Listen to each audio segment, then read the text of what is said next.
राधे राधे प्यारे भक्तों। जैसा आप जानते हैं हम पुरुषोत्तम महात्म्य को पढ़ व सुन रहे हैं। तो आज हम पुरुषोत्तम महात्म्य का 13वां अध्याय पढ़ने व सुनने जा रहे हैं। ऋषि कहने लगे कि हे सूत जी, राजा दृढ़धन्वा को पुरुषोत्तम के सेवन से राज्य, पुत्र, पौत्र और पवित्रता स्त्री कैसे मिली और योगियों को अति दुर्लभ भगवान का लोक कैसे प्राप्त हुआ, इसलिए आप विस्तार से इस इतिहास को कहिए। सूत जी कहने लगे, हे ऋषियों, आकाश गंगा की तरह पवित्र करने वाली सुंदर पुराणी दृढ़धन्वा की कथा मैं तुमसे कहता हूँ। है देश का चित्रधन्वा नाम से विख्यात राजा हुआ। उसका पुत्र महातेजस्वी, सब गुणों से युक्त, सत्य बोलने वाला, धार्मिक दृढ़धन्वा नाम से विख्यात हुआ। वह दृढ़धन्वा अंगों सहित चारों वेदों को पढ़कर विधि पूर्वक गुरु जी की पूजा कर दक्षिणा देकर पिता के नगर को गया। अपने नगर के रहने वालों को नेत्रों का आनंद उत्पन्न करते हुए उसने अपने पिता चित्रधन्वा को प्रसन्न किया। अब राजा चित्रधन्वा अपने मन विचार करने लगा कि स्त्री, घर, पुत्र आदि छोड़कर मुझको भी वन में जाकर हरि का भजन करना चाहिए।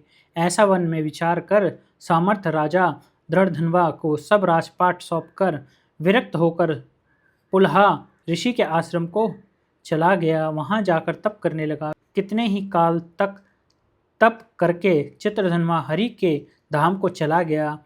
दृढ़धन्वा ने जब अपने पिता की मृत्यु को सुना तब अपने पिता की अधोरदैविक क्रिया की, फिर नगर में राज करने लगा। राजा दृढ़धन्वा की गुण सुंदरी नाम की स्त्री थी। उसके 4 पुत्र हुए और चारुमती नाम की एक कन्या उत्पन्न हुई।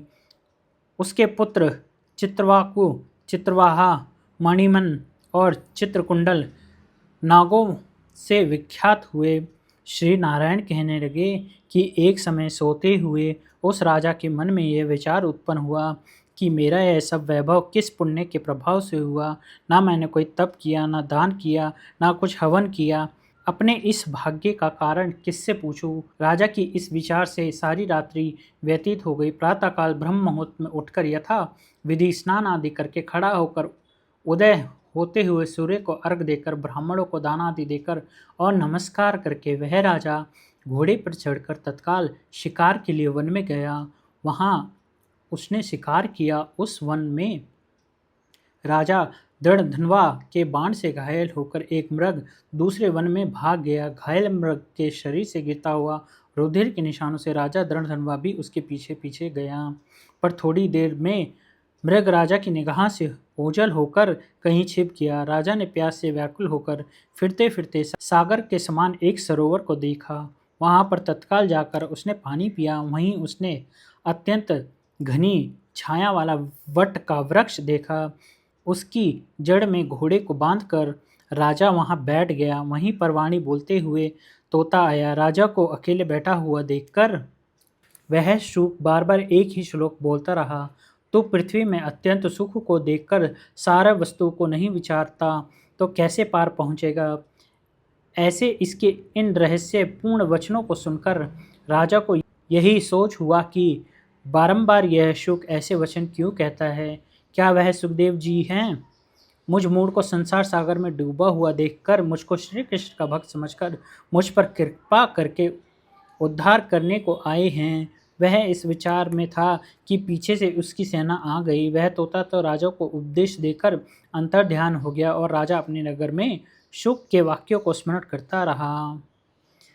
तो भक्तों, ये था पुरुषोत्तम महात्म्य का अध्याय 13वां। मैं आपसे विनती करूंगा कि आप ये अध्याय अपने परिवारजनों और दोस्तों के साथ शेयर करें ताकि वे भी इसका अधिक से अधिक लाभ ले सकें।